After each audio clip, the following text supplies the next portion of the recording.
출애굽기 36장의 말씀은 성막 건축의 시작이 되는 말씀이 기록됐습니다. 하나님께서 성막을 건축하라고 명령하시고 모세가 이스라엘 백성들에게 일꾼들을 지명하여 세웠습니다.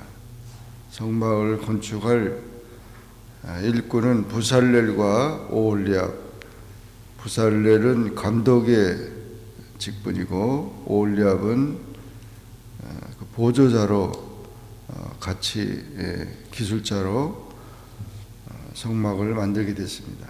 그리고 마음이 지혜로운 사람, 곧 여호와께서 지혜와 청명을 부으사 성소에 쓸 모든 일을 할 줄 알게 하신 자들을 이렇게 불러서 같이 성막을 세우게 되었던 것입니다.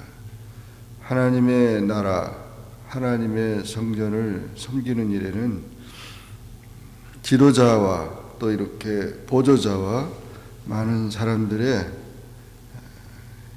협력을 통해서 이루어지는 것입니다.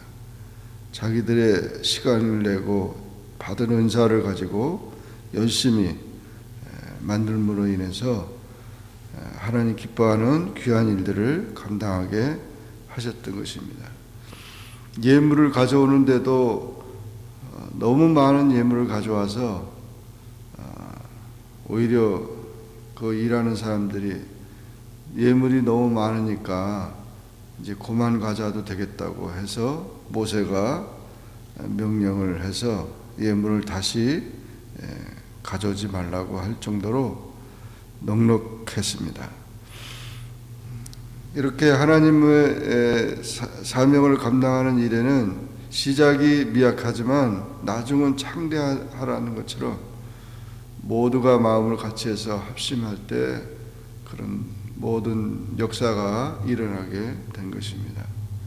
하나님께서 이스라엘 백성들에게 두 가지 중요한 것을 주셨는데 하나님의 백성으로서 계명을 지킬 것과 그리고 하나님의 백성으로서 성막을 지어서 하나님의 집을 지어서 하나님과 교제하면서 그들이 하나님을 섬기도록 했던 것입니다. 그러므로 이 성막은 아주 중요한 요소가 됐죠. 우리 일생에서 하나님의 말씀이 우리의 지침이 되고 또 성막, 성전과 그 다음에 이것이 교회가 되는데 교회 생활은 우리 신앙인들에게서 가장 중요한 생활인 것입니다.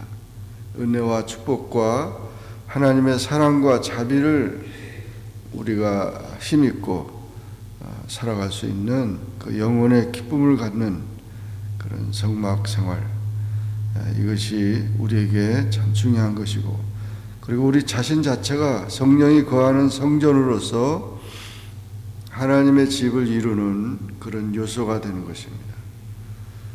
그래서 출애굽기 36장 이후의 모든 말씀들을 보면 아주 자세하게 성막에 대해서 언급하고 있습니다. 계속 반복되는 것은 강조하기 위한 것이죠. 8절 이하에서도 성막 건축의 대작업을 하는데 아주 자세한 소개를 하고 있습니다. 그룹들을, 덮개를 만드는 거, 널판을 만드는 거, 휘장을 만드는 모든 일들, 설계도죠. 그래서 우리가 하나님을 섬기는 일에도 이런 하나님의 설계도가 있고 하나님의 계획이 있고 하나님의 방법이 있다는 사실을 우리에게 알려주고 있습니다. 이 말은 결국 우리가 신앙생활 하는데 또 봉사하는데 자기 생각이나 자기의 뜻대로 이기적인 목적을 가지고 해서는 안 된다는 것이죠. 하나님이 기뻐하는 그런 일을 위해서 우리가 겸손하게 하나님의 뜻에 순종하는 그런 일들이 되어야 된다는 것입니다. 이스라엘 백성은 성막을 짓고 하나님의 영광이 충만함을 체험했습니다. 하나님의 집을 세우는 일은 성도의 소원이고 기쁨이요 자랑인 것입니다. 우리가 하늘나라를 세워서 하나님 기쁘시게 하는 축복된 그런 성도가 되어야 합니다. 성전 건축은 제일 기쁘고 제일 남는 것이고 제일 보람된 것입니다. 적은 것 가지고도 마음을 같이해서 모두가 참여할 때 하나님의 크신 은혜가 충만하게 되는 것입니다. 오래전 미국 필라델피아시 외진 곳에 조그만 한 교회가 세워졌습니다. 덩그런 예배당 안에서는 어른 중심으로 주일 예배가 드려졌으나 어린아이들을 교육하고 예배드릴 변변한 장소가 없었습니다.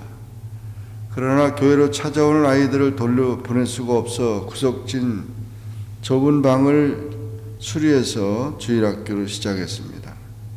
동네 아이들이 기다렸다는 듯이 교회로 찾아들었습니다. 좁은 교실에 더 이상 들어갈 수 없게 되자 번호표를 주어 자리가 비면 순서대로 부르겠다고 약속하고는 모두 집으로 돌려보냈습니다. 교회로부터 연락 오기만 손꼽아 기다리던 한 여자아이가 그 꿈을 이루지 못한 채 질병으로 죽고 말았습니다. 그 여자아이 죽은 아이의 베개 밑에는 목사님께 쓴 편지 한 장과 57센트의 돈이 있었습니다.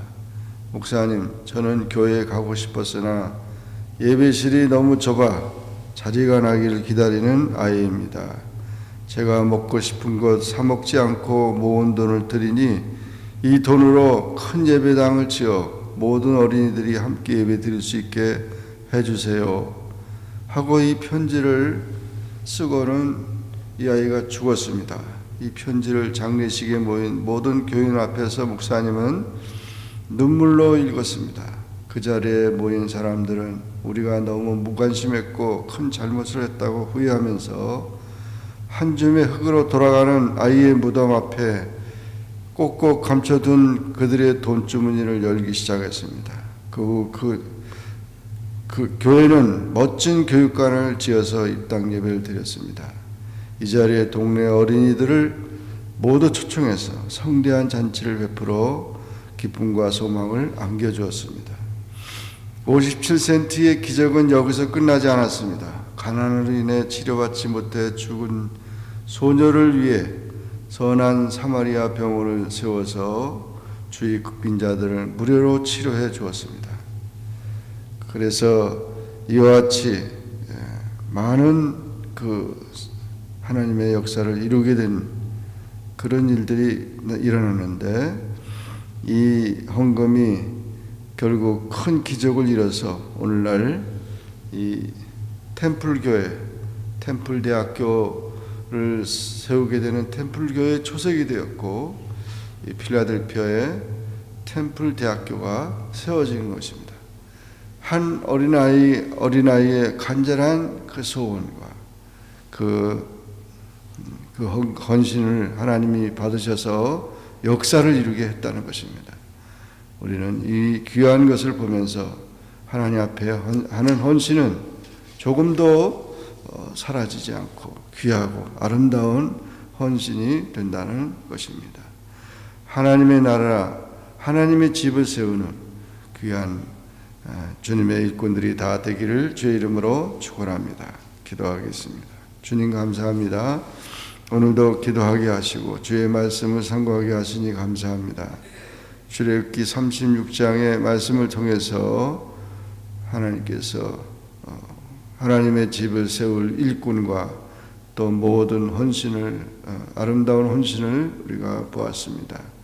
오늘날도 우리가 하나님의 교회를 섬기는 모든 일에 또 하나님의 나라를 위해서 전도하기 위해서 선교하기 위해서 우리의 작은 정성들을 모으고 기도하며 주님 앞에 드려지는 그런 일로 인해서 하나님의 기적과 하나님의 은혜와 사랑과 축복이 넘쳐나도록 역사해 주시기를 원합니다. 예수님의 이름으로 기도하옵나이다. 아멘. 하늘에 계신 우리 아버지여, 이름이 거룩히 여김을 받으시오며 나라에 임하옵시며 뜻이 하늘에서 이룬 것 같이 땅에서도 이루어지이다. 오늘날 우리에게 일용할 양식을 주옵시고 우리가 우리에게 죄진 자를 사하여 준 것 같이 우리 죄를 사하여 주옵시고 우리를 시험에 들게 하지 마옵시고 다만 악에서 구하옵소서. 대개 나라와 권세와 영광이 아버지께 영원히 있사옵나이다. 아멘.